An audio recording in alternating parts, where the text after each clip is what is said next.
Thank you for tuning in to another edition of the Vulcan Report. This end of day report is for trading on Monday, August the 22nd, 2016. You're looking at a chart of the Bitcoin, and as you can see, the market finally decided that it was going to break out. It kept working over the weekend, and Sunday night and early Monday morning, the market was able to get enough to punch through that upward resistance, and now we're starting the first day of a positive pulse wave scenario. So the 911 rally alert played out to perfection, and we started getting that alert early. As a matter of fact, we started getting the alert back on Friday, and here you go, manifesting the alert also for today. You would have seen that this momentum was coming. The market did get up to 598 today, and has since now pulled back to 586.76. So it has some good positive momentum there working. See the volume picking up a bit here too. So this should continue to move forward, and based on this current trajectory, 600 is going to be a major resistance, but if it can punch through 600, then it's going to get back to 620, and it should do so rather quickly. Another thing to point out here is that this Bitcoin, what helped it today was that it caught a bid on the back of what was going on in the US dollar. The US dollar was well defended today, even though overall on its current momentum trajectory it is overall weak, but it's still holding its course. So that being able to hold ground and not hit and punch through a new low is pretty significant, and we'll take a look at that right now. All right, switching our focus over now to the US dollar. You can see here that it's in the oversold position. It is in a negative pulse wave right now, and so downward momentum could come into play, continue on this one. They're going to have to do something to defend this dollar. I don't know how much lower they want to see it go. Maybe they're comfortable with this trajectory. Right now, 92 and 93 is definitely in play. I don't see how much more they can defend this. We'll just have to wait and see. But this here should be a boon for the gold and silver markets. So we'll have to look and see how this plays out. All right, looking at the cash side of things now. So the equity side doesn't look all that much of a better picture either. It's looking like it's teeter-tottering off the edge of a cliff. It's going to need to be defended. I think that still for the foreseeable future, on the short term, it's going to act as if, it's behaving in the Kumo cloud.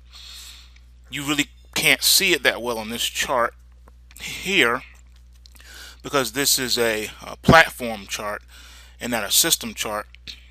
But on the system chart, it's actually showing that it is within the Kumo cloud. All right, so this one I don't expect to do much in the short term, in the next couple of weeks, but just move sideways. Okay, now switching our focus to the gold markets, to the metals. You can see here now, this is the beginning of our third week.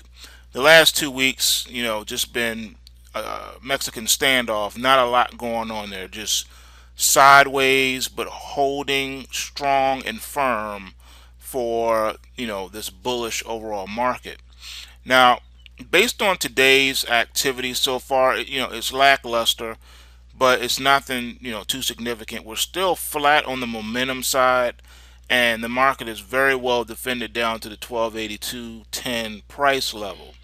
So the thing that we're going to need to look for, though, is these crash alerts. We do have a rash of crash alerts that we have to contend with, and for those of you that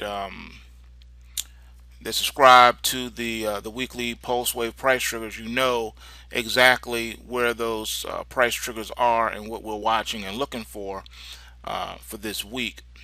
Now, another thing I want to note too it's not necessarily on the future side of things where the concern is coming in. The concern is actually coming in on the on some of the mining shares and some of the actual miners themselves. So that's going to be the caveat to see what happens for this week. Just based on what I'm seeing, I'm believing that the individual mining share alerts that we have, crash alerts in those individual shares, probably will not necessarily materialize anything significant because of the power of the underlying physicals. I think this is going to be one of those situations where the power of the underlying physicals will save the day and thus make any pullback in the individual mining shares not all that significant. But we do have crash alerts in both gold and silver mining shares, so that should provide nice enough pullbacks for to gain re-entry for those of you who may have took profits on the first run up, and those of you who are on the sidelines. This will give you an opportunity to get in on the next leg up in some of these shares. It should be noted too that some of the mining shares are already at new 52-week highs, while others are still, moving along that direction. So just wanted to point that out. Moving on to the equity side now. Okay, so looking at GLD on the equity side of things, similar situation. Well defended down at 123.60. That's well supported. Sideways momentum. It's the same scenario setting itself up here. But again, holding steady, nice and green. I think we're setting up for that break and close above the 130 handle, which is imminent now at this point. All right, looking at your GDX though, looking at your miners. On the gold miners, okay, gap down that needs to be contended with. We're going to need to fill that gap. Preferably, it'll be good to fill it, sooner rather than later, because then, the market can regain some footing. But right here, the market is not overbought. It's almost getting toward the oversold. So any pullback here, this market should be well supported around the 27.19 handle regardless. So this is looking good there in that regard. All right, looking at your GDXJ on your juniors here, pretty much the same scenario. Flattening out now, leveling out. Still in a powerful uptrend. Still looks good, but you do need to watch your support here at 47.05. Market should be able to sustain that. I don't see a significant pullback at this stage. I'll be even shocked to see it even get toward the trend line of 43.12. I just don't see that happening, and you can see the momentum is pointing down, but starting to level out a little bit. So no real conviction there, which is good, and that's what you want to see when you're testing the strength of a market at new highs. Now, the thing is that looking at Nugget, yeah, you could say head Nugget got a little cracked today, but I don't think so. I don't think Nugget got his head cracked. I think this is just a little gap down here based on what happened in the overnight action with the gold futures, and then here you are for your support. You're well supported at 130, 130. Yeah, that's about $10 down, but hey, this is Nugget. Nugget can swing 15, $20 with no problem. So here you are, still bullish, still maintaining. No real conviction on the downward momentum thrust here for today, and it's looking okay. So this is what you like to see in bullish positioning. All right, looking at dust, here dust is just maintaining. It didn't get too much deeper into the dust today, and it's trying to pop up here a little bit, just based off of the minor correction that we're seeing in the gold. And I wouldn't even really call it a correction because really there was nothing significant. It's still in a bullish position right now, and that's exactly what you like to see. All right, looking at your silver. Silver here is extending into the oversold position and finding support right here at the 1850 handle, which is good. And I think that for the most part, because there is no major significant crash alerts here, that we could just see some sideways movement here for the most part until the market can get back above $19.48. All right, looking at SLV. SLV had a significant gap down. This is pretty significant. Didn't have any follow through though. So with that said, we'll have to see what happens after the gap is filled again sooner rather than later. It is oversold, and the market is pretty much supported right here at the trend line at the 1749, between 1749 and 1756. So it's okay. It's coming down, still in a positive pulse wave, and it's just looking good. I think we're just going to test this $18 support, and hopefully it can build nice and solid and get us up to beyond 20 on the next upward thrust. All right, looking at your silver miners, finished with green on the screen. All right, a little bit different. So again, the miners are really holding up, well supported at 47.92, and this is exactly what you want to see going forward. All right, looking at your juniors now. Your juniors, slightly different story. Didn't manage with the green, but it's still flat on that downward sloping momentum. It's not going down any further. It's not falling like a rock or anything. It's just levitating, and that's a good thing. Market's well supported at $17.13. All right, looking at the crude oil. Crude oil is one of those markets. Those of you who are new to this channel, you've never heard me say it probably, so I'll say it to you for the first time. The crude oil market is the gangster market of the industry. There's no more greater gangster market on the planet. When I say gangster, I mean it with every inference on the word, emphasis on the word gangster. All right? With that said, notice how it managed to get itself into a positive pulse wave situation, pulling back a little bit. No continuation, but it doesn't mean that it can't pop in the overnight market and you wake up tomorrow and it's at 60 bucks. It's just one of those markets. It's going to move around. It's going to manipulate its price structure in ways that you can't believe, and that's just what it's doing. It's managed to get outside the Kumo cloud, and it's in a bullish position. Momentum's coming off though, and not a lot of volume just yet in the beginning of the week, but crude oil can be a dangerous market, and you just have to trade accordingly.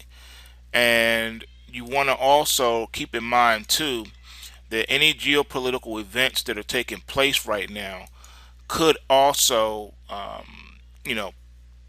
determine what's going to happen. Now this morning it did whipsaw. It traded at both the high and the lows of the range. So you had that happen today. So you need to be mindful of that as well. The market did trade at the high end of the range and the low end of the range. Therefore, with that being said, your next play or your next question should be, when and where do you go from here? I would say right now the market is on the bearish side as the market is retracing some of this prior move, and another test of this morning's highs would show you that the market is ready to heed with the continuation of this move here. So this would put us to here when this move is completed. Right now the trade is on the sell side. All right, does this look like a bearish chart to you? Does this look like a top is in, or a topping pattern to you, or head and shoulders, or anything along those lines? The answer is absolutely not. It looks like a powerful chart regardless of market forces that are causing it to be this way. It is in a positive pulse wave. This is the Dow Jones futures, and here you are coming off a new high last week, and the market just rested today, whipsawing people, making you think it was going to sell off, and then it powered itself right back again. This is the power of manipulation. Feel the power. One thing I want to note with the Dow Jones is that just like gold and silver, it does not, I repeat, does not have a crash alert. It also does not have a rally alert. The thing that's significant about this is that during these times when the markets are hitting new 52-week highs like that, and there's nothing within the market depth to suggest anything nefarious, like anyone building up big short positions or anything like that. Anyone claiming that there's a big short out there somewhere, they're lying. It's not in the price action. It's not in put call ratios. It's just not showing up anywhere. I don't see selling anywhere. So any selling that does eventually manifest itself, it's going to be the machines. I just want you guys to know that. It's going to be the machines. So right now, there's nothing being picked up here that's bearish in gold or silver or stocks, for that matter, or bonds, regardless of what they say on TV. Right now, it's just not showing up in the price action. If it was, I would have caught it, and I'll be telling you about it. So with that said, remember, bulls make money, bears make money, but pigs get slaughtered. So remember to take what you can and give nothing back. And I want to welcome all the new listeners and subscribers and all of our new people to the Black Ops Trading family. And get studying, because there's a lot of information that we're going to be going over with the coursework. If you have not already purchased your training material, make sure to do that. It's going to go hand in hand. Access to the trading room and the training materials go hand in hand, so you won't be lost and you'll know what's going on. And if all you did was purchase the training material but you don't have access to the room, understand that when you purchase the access to the premium room, you get that you're able to get the real-time alerts, and you can have answers to your questions as you're studying. You can see things and have things point out to you. You don't have to go it alone. I know a lot of people like to study alone. There's nothing wrong with that, but that's what the trading room is for, so that you can have some of that one-on-one time, some of that coaching. Coaching is very important, and we're a community. So just want everyone to be encouraged, and do yourself a favor this week, and I'll end with this. You may want to turn off the TV.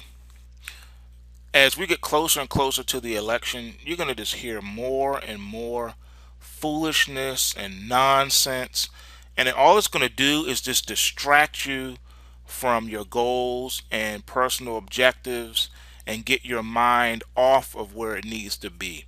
So, do a cleanse of the mind, and turn off the talking heads.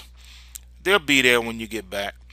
Just let them go, so that you can have clarity of mind and know what you need to do.